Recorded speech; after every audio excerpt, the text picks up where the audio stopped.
我相信我要講多少少咧，就係關於個全民退休保障，佢係完全覺得即係呢一個會引致到即係好多即係中產又會批評啊，資本家又會批評嘅一件事。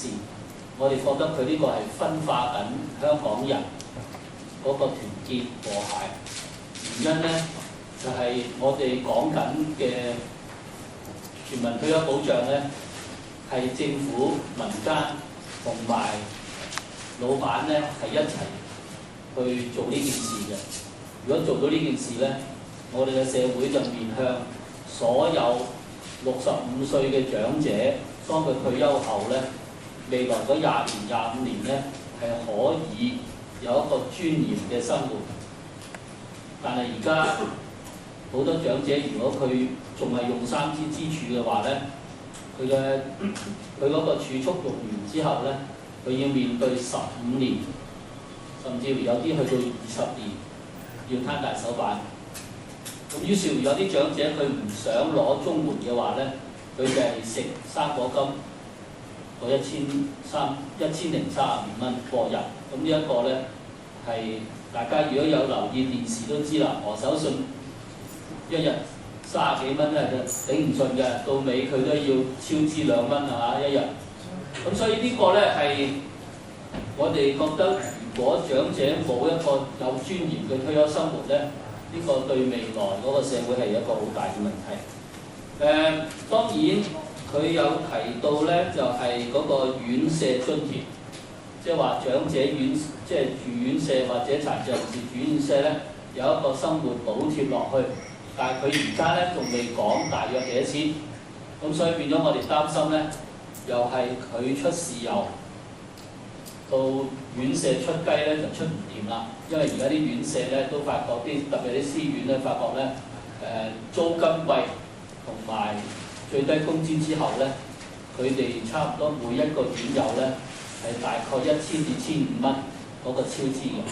咁所以喺呢度咧，我哋要提醒政府咧，唔能夠喺呢度咧係做好細好少嘅，即係我估佢可能幾百蚊嘅時候咧，呢個係令到啲長者或者殘疾人士咧兩頭唔到岸。最後一樣我想提嘅咧就係嗰個社區照顧服務券啊，大家睇到其中有一段係講呢樣嘢。咁我想提出咧，呢一個服務券如果係要實行嘅時候咧，係好多配套。第一，你嗰個即係提供服務嘅，無論係自負盈虧嘅 NGO 或者係私人嘅即係嘅公司都好啦，佢能唔能夠有一個服務水準？咁所以呢個服務水準嘅釐定係好重要。第二咧就係會唔會有好多選擇俾長者去選擇？如果一個區得1、2間嘅時候，佢唔中意咧，其實佢冇得選擇。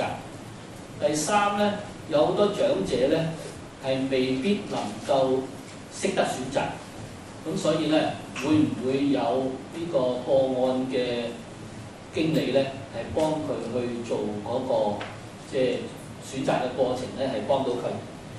咁另外一樣最後就講翻個醫療券。你睇到佢就係會加倍，咁加倍好似好多，但係大家都知道250蚊加倍都係500蚊嘅啫。咁呢一個加倍能唔能夠俾到長者睇多1、2次病咧？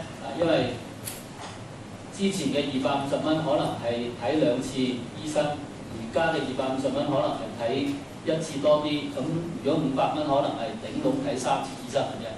咁所以呢個咧就亦都好多長者覺得係500蚊都唔夠，佢哋用一個好虛心咧就提出1000蚊嘅。咁不過今日特首就講咗加倍只係得500蚊。咁我相信咧就如果特首再聽多啲意見嘅話咧，就喺即係喺財政預算案嘅時候咧，睇下可唔可以加碼。咁雖然佢早嗰幾日咧就喺透過傳媒嗰度就稍認咗啲錯。但係其實咧，你見佢今日讀呢份施政報告咧，佢係死不認錯嘅，並且係諉過於人添嘅。例如咧，佢就話有啲政黨如果唔肯妥協咧，就只係會阻礙咗社會嘅進步。咁呢個其實好豈有此理，因為喺幾個政策範疇，例如呢個住屋、教育、環保呢啲範疇咧，實在社會其實早有共識，係呢個特首咧無知無覺，聽唔到、睇唔到，然後先搞到啲事咧，即係拖到死晒嘅啫。例如住屋咁樣樣，一早就已經係去到成15萬個家庭等候緊、輪候公屋。一早亦都呢個住屋嘅指數係飆升，而社會亦都早有共識話要復建居屋啦。無論左中右，連地產商都話係可以復建居屋，係拖喺佢嘅手上。到而家今時今日，先正話有限度地去復建居屋。咁另外咧就係租管嘅問題，今日係完全冇提到租管，都只係喺自置居所嗰度透過居屋去資助16000到3萬蚊嘅家庭收入，佢哋去買物業。但係更加多，因為舊區重建拆咗好多平，已經係好屈質嘅舊單位嗰啲基層家庭咧。如果係去檢討而家呢個業主租客條例，如果冇恢復租管嘅話咧，其實佢哋嚟緊嗰5年仍然係會有好大住屋嘅開支嘅壓力。咁呢個咧，阿高太係完全冇處理到。教育問題，我聽見佢講特殊教育，我開心咗1秒鐘。原來佢唔係講特殊教育，佢係講緊融合教育，佢係講緊主流學校裏邊而家已經百孔千瘡嘅融合教育。佢完全冇理到而家呢啲主流學校咧，因為資源問題、專業培訓不足嘅問題，嗰個融合教育咧係推行得好差。我哋早嗰輪先正有一個死因庭研究報告，即係提翻一個思覺失調嘅中學生喺學校裏邊，因為冇適切嘅輔導，所以即係發生咗慘劇。咁其實我哋仲知道喺主流學校裏邊有好多資源係用唔到落去有特殊學習需要嘅同學嗰度。呢啲佢完全冇講，佢只係話將50%幾嘅融合教育裏邊嗰啲支援咧就擴大到100%。但係其實而家嗰啲支援都出咗好多問題啊嘛，係支援唔到啊嘛，即係將呢啲55%嘅問題擴大到100%咁解啫。其實咁另外咧就係大專教育，我哋一路話佢將大專教育產業化，去推動私立大學，其實係幫唔到本土嘅學生，因為咧佢頭先都講咗要吸引多啲海外學生嚟啊嘛，加強交換生計劃。但係我哋本土嘅大專學額受津助嘅係並冇顯著增加，而家都只係15200個嘅啫。咁而呢個數目係差唔多成10年先加到600個喎，呢啲佢係完全冇處理。第三咧就係環保，環保佢只係做門面功夫，就淨係做路邊排放。咁而佢所講嘅內容，例如同歐盟巴士裝呢個排放嘅淨化器。其實係講咗㗎啦，做緊㗎啦。佢嗰個只係將環境局裏邊已經推行緊嘅措施攞出嚟再講一堂。但係咧，對於核能、對於水資源呢啲應該有前瞻性嘅議題咧，佢亦都係冇講。咁最激氣咧就係佢講政治倫理。除咗頭先話有啲政黨唔妥協阻住社會進步之外咧，其實呢成件事都係煲呔自己阻住個社會進步。但係咧，佢完全唔識得回應新世代。佢彷彿好似而家先知道新世代喺網上喺 Facebook 嗰度搞佢哋嘅社會運動，然後佢結論就係話佢同社會其他人一樣繼續摸索。對唔住啊，我唔使摸索，係佢要摸索啫。我相信大家記者成日喺 Facebook 嗰度揾資料嘅，去接觸新一代嘅社會運動，大家都知道好明白呢件事。但係我哋香港好不幸，因為冇1人1票選特首，於是乎我哋要忍受呢個腦袋已經石化咗嘅曾蔭權，今時今日仲要慢慢摸上網上溝通模式嘅曾蔭權，我哋要忍佢7年。咁但係咧，即係呢個特首喺政制嘅進程嗰度咧，亦都係只係喺去年俾咗我哋一個倒退嘅政制。咁我希望大家香港社會咧係要睇得清楚，去到歸根到底，如果我哋個政制係冇民主選舉嘅話咧，下一個特首無論係邊個都好，佢都可以仍然在位5年甚至係10年，而仍然用一個石化嘅腦袋去管治香港，去拖落香港。或者我回應咧就即係分兩部分啦，一個就同埋單嘅部分，一個就講翻呢個都唔即係呢個超錯意思，唔係指呢份嘢超錯，係計我開來地超錯嚇。咁呢個7年埋單，即係其實咧就即係任權7年係真陰公啦，計我開來地超錯咁就係即係佢咁多年7年嚟咧都係超錯。咁7年埋單咧，我覺得係死不認錯嚇，亦都係毫無悔意。咁其實佢7年最大嘅問題係咩嘢咧？喺過去任權7年咧，係最大問題咧，係為香港種下禍根，就係養肥咗地產霸權。呢個地產霸權唔係淨係令到市民負擔唔起樓價咁簡單，而係令到成個香港經濟嘅租金嘅成本咧係超爆高，咁令到咧成個經濟其他產業咧都係有困難發展。淨係可以發展咧，就係所謂高增值嘅金融地產，但係呢啲金融地產大家知道咧，係喐下又財年，喐下咧就其實又係上落，就即係陰乾啲小市民，肥咗大財團啫。所以佢成個7年裏邊最大鑊嗰樣嘢，禍害最大咧，就係養肥咗地產霸權。第二樣嘢咧就係拉闊咗呢個貧富懸殊。咁拉闊貧富懸殊亦都係呢7年裏邊嘅結果。大家會睇到咧。即係香港本身即係當然曾蔭權咧，成日都話冇得解決嘅貧富懸殊，冇得減少嘅，但係佢唔肯減少，係佢唔肯做嘅啫。其實個貧富懸殊咧係可以舒緩嘅，亦都好多地方有好多措施去舒緩。但係呢個曾蔭權咧就係拉闊咗呢個貧富懸殊，亦都係佢7年裏邊咧係令到貧者越貧，富者越貧，而貧者越貧最弊咧就個貧嘅咧係越嚟越艱難。咁另一方面咧就係即係當然。民主嗰方面更加唔使講啦，民主係停滯不前。佢要嗰時話競選承諾話解決呢個普選問題，解咩決啫？一啲嘢都冇解決。然後我哋問佢咧，佢話下屆先啦咁樣。咁所以咧，我哋覺得佢過去7年咧係真係完全係繼往開來繼以前又係錯，而家根據呢份嘢咧，未來都係會錯。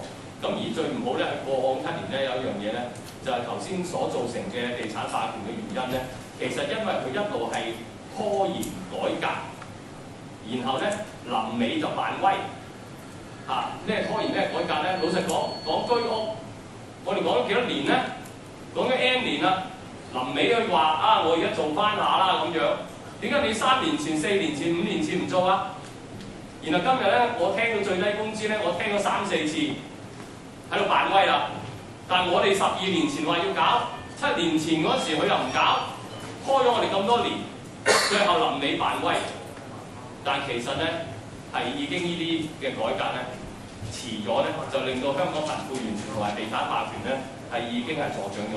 咁呢個係我對佢埋單7年嘅一個評論啦。第二樣嘢咧，我講佢今次呢個成個施政報告咧，好明顯咧係得小恩小惠，困境依舊。香港啲基本問題冇解決嘅，人口老化有冇解決啦？全民退休保障唔做，淨係叫你翻鄉下攞生果金翻鄉下，俾你游下水用月票游水，我睇唔知一日要我都翻去計下，到底一日要游幾多餐先可以即係抵消到個月票啊？我都未計過我驚游攰咗老人家就真係咁所以咧就即係變成。佢就係呢啲咁嘅小恩小惠啦，當然有啲我哋歡迎嘅2蚊搭車俾傷殘人士同埋俾老人家，咁呢啲梗係好嘅，係嘛？我哋爭取咁多年，即係希望殘疾人士半價優惠，咁而家2蚊可以搞掂佢。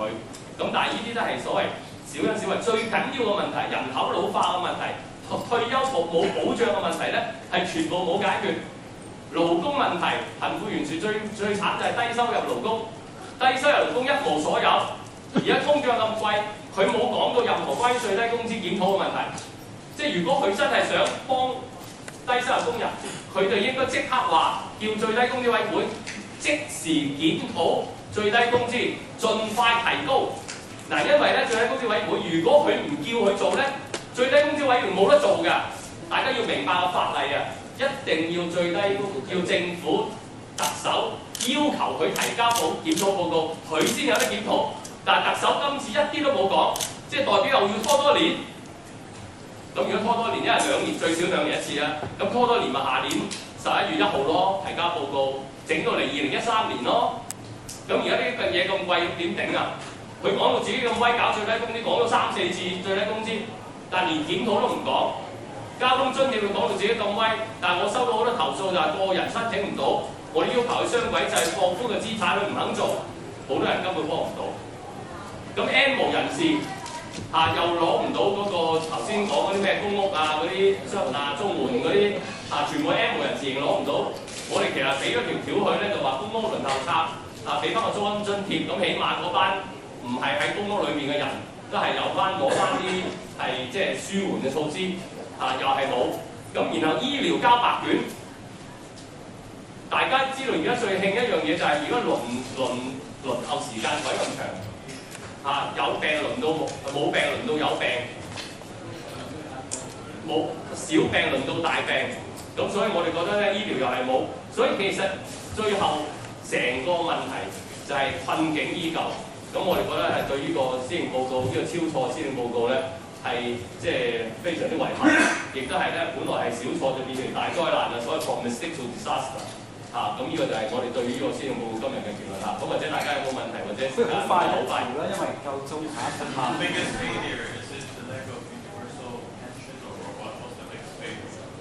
The biggest failure of POTUS is that it really doesn't solve any fundamental problem of Hong Kong. For example, the proper aging population, there are no retirement protection for the aging population. There's no discussion, not even a denial of implementation of universal pension. And for the workers, the low-income group, nothing. Not even a mentioning of a review of the minimum wage so that we can really tackle the problem of inflation. And on housing, it's too late now that only the government should have implemented the home ownership scheme years ago. And also, there are no mentioning of increasing public housing. I think public housing is something that has been neglected by this government, and remaining 15,000 units per year is not really good enough. Donald has to take personal responsibility for the increasing difficulties in our current livelihood because of his refusal to solve all the problems from the point of view of social justice. For an example, in housing, when the community reached a consensus, and that included agreement from the property developers area, but the entire plan for the home ownership scheme was delayed because of Donald Tsang's personal view that government should not interfere. So he has to take all the blame for our current difficulties and in this increasing cost of housing. But